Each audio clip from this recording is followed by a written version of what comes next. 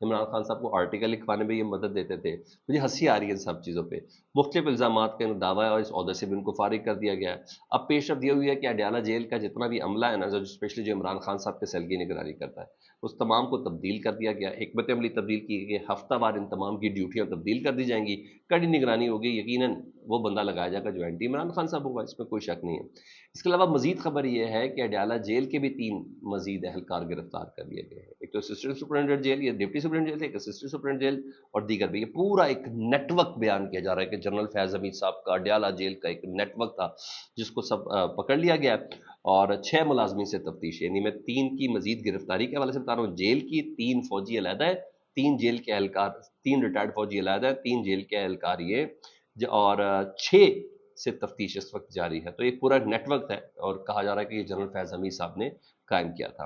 اور یہاں تک کہا جا رہا ہے کہ اس نیٹ ورک کے تانے بانے بشرا بی بی صاحبہ کے ساتھ ہے کہ یہ ادھر بھی میسیجنگ وغیرہ عمران خان صاحب کی پہنچا دی جاتا ہے. ویسے کمال کام ہے. عمران خان صاحب تو کہتے ہیں 2 حاصل سروس افسر ہے، ایک کرنل اور ایک میجر جو مسلسل نگرانی کرتا ہے. ہمارے پاس یہ بھی خبر ہے کہ عمران صاحب کیمرے کی طرف دیکھ کے کہتے تھے یوں ہاتھ کر کے کہ میں تمہیں دیکھ لوں گا.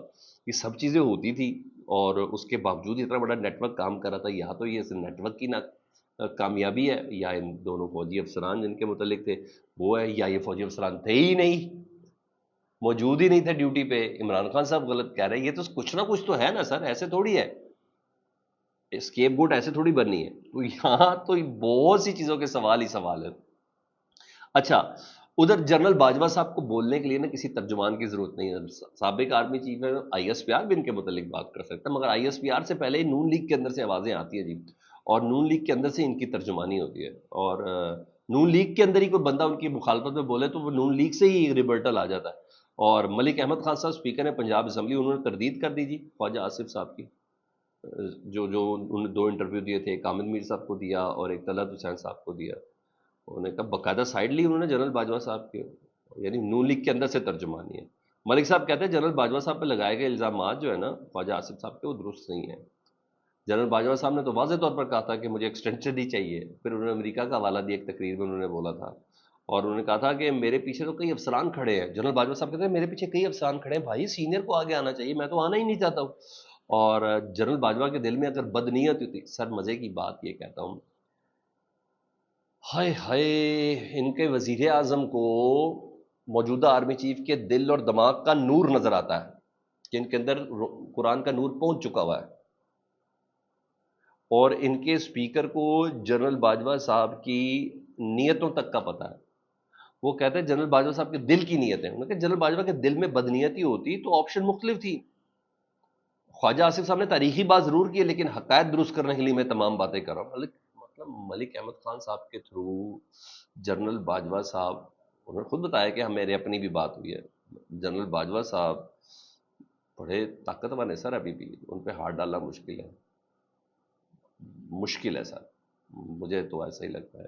تو جب نون لیگ کے اندر ہی ہے تو ایسی نہیں کہ میٹنگ ہو رہی نا جو نواز شریف صاحب کا ایک اہم اجلاس جو ماڈل ٹاؤن کے اندر ہو رہا ہے ان کی سروے، اچانک مری سے آنا لاہور، لاہور سے پھر جاتی عمرہ سے روانگی، روانگی سے ماڈل ٹاؤن میں یہ اجلاس جس میں وزیر اعظم شہباز شریف صاحب بھی پہنچ گئے، مریم نواز صاحبہ بھی پہنچ گئی ہے، اسحاق ڈار صاحب بھی ہیں، مریم اورنگزیب ہے، عطا تارا ڈیم، رانا صلی اللہ، یہ سب ہے جی. تو انہوں نے اب ظاہری بات ہے پارٹی، ایک تو یہ چیزیں ہیں، اب پارٹی بھی تو پش کر رہی ہے نا، کارکنی پش کر رہے ہو. سر جی کدھر مر گئے ہیں آپ لوگ، کدھر ہیں آپ لوگ؟ باہر آؤ، نکلو یار، کوئی بیانیہ بناؤ، کیا کر رہے ہو؟ نون لیگ کا بتاتے ہوئے ہمیں شرم آتی ہے. کارکنوں کی بات ہے، میں حلفاً قرآناً قسماً کہہ رہا ہوں آپ کو، یہ نون لیگ کی اسٹن پوزیشن بنی ہوئی ہے. یہ کارکن یہ کہتے ہیں یار ایک ہی کر لیا، ایک ہی ہو گیا، دسیا کسی ہویا کی. یہ سب بل تو سب کو، پیٹ تو سب کو لگا نا سر، بل تو سب دے رہے ہیں سر. انہوں نے کہنا ہی کہنا ہے. وہ اپنی لیڈرشپ بھی ود ان ہوم کیا کرتے ہوں گے، بیگمات سے کیا بات کرتے ہوں گے، یہی باتیں کرتے ہوں گے. بچے بتاتے تو ہوں گے نا سر، جتنے مرضی لیوش لائف گزار رہے ہو مگر بتاتے تو ہوں گے نا ابا جی اصل حقیقت یہ ہے، خدا کا واسطہ ہے کسی غلط فہمی میں نہ رہیے گا. تو بہرحال مشاورتی اجلاس ہے، نواز شریف صاحب نے یہ بلایا ہے، اور عدلیہ کے حوالے سے بیانیہ کس طریقے سے بنانا ہے یہ ایک اہم موضوع ہے. جنرل فیض پر پوزیشن کیا لینی ہے یہ ایک اہم موضوع ہے، یہاں یہ چل رہا ہے جی. ادھر جسٹس میاں گل حسن اورنگزیب صاحب دیکھیں ہماری عدلیہ کتنی اویئر ہے. ان کو کتنا بہت سی چیزوں کا پتہ ہے. میاں گل حسن اورنگزیب صاحب ایک کیس کی سماعت کرتے، پاکستان تحریک انصاف کے کارکن فیضان، وہ بھی بیچارہ غائب ہے. جس طرح اظہر مشوانی کے بھائی غائب ہے نا، یہ بھی بیچارہ غائب ہے. اہم ریمارکس تھیں، یعنی ججز کو سب پتہ ہے. کہتے ہیں آئین کو تبدیل کر دو یار، اگر ایسے ہی معاملہ ہے. یہ جج صاحب کہہ رہے ہیں جسٹس میاں گل حسن اورنگزیب صاحب، تبدیل کر دو، بنیادی حقوق کو ختم کر دو. آپ لوگ ہمارا دار اختیار آپ ختم کر دیں تاکہ ہم کوئی بات ہی نہ کریں. ملک کو اس طرح چلا کر پتہ نہیں اسٹیٹ کس طرف لے کے جانا چاہ رہی ہے، اس سے کیا ظاہر کرنا چاہ رہی ہے. آپ گرفتاری ڈال دیں، میں آپ کو کچھ نہیں کہوں گا. یہاں تک کہا سیکٹری داخلہ وغیرہ، سمجھ میں نہیں آ رہی. یعنی ججز کو سب سمجھ آ رہی ہے. یہاں تک بولا ہے کہ حکومت کو اس معاملے پر، سر یہ جملہ سنیں، جج کہہ رہا ہے، سٹنگ جج کہتے ہیں حکومت کو اس معاملے پر اغوا کاروں کے ساتھ بیٹھنے کی ضرورت ہے.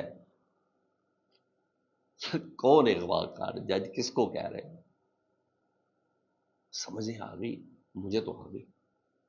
ہاں ڈپٹی اٹارنی جنرل صاحب کہتے ہیں سر ہمیں تو نہیں پتا اغوا کار کون ہے. مطلب جج بتا رہے ہیں، اب جج اصلاح بھی کر رہے ہیں، بتا بھی رہے یار یہ ہے یہ ہے یہ چیز ہے. رہی بات عمران خان صاحب کی گفتگو اور آج سپریم کورٹ کی سنائی، میں نیکسٹ ویلاگ میں کرتا ہوں. یہ بہت لمبا ہو گیا ویلاگ، اور آپ نے مجھے کمنٹ سیکشن میں کمنٹ بھی کرنا ہے. اللہم صلی علی محمد و علی محمد.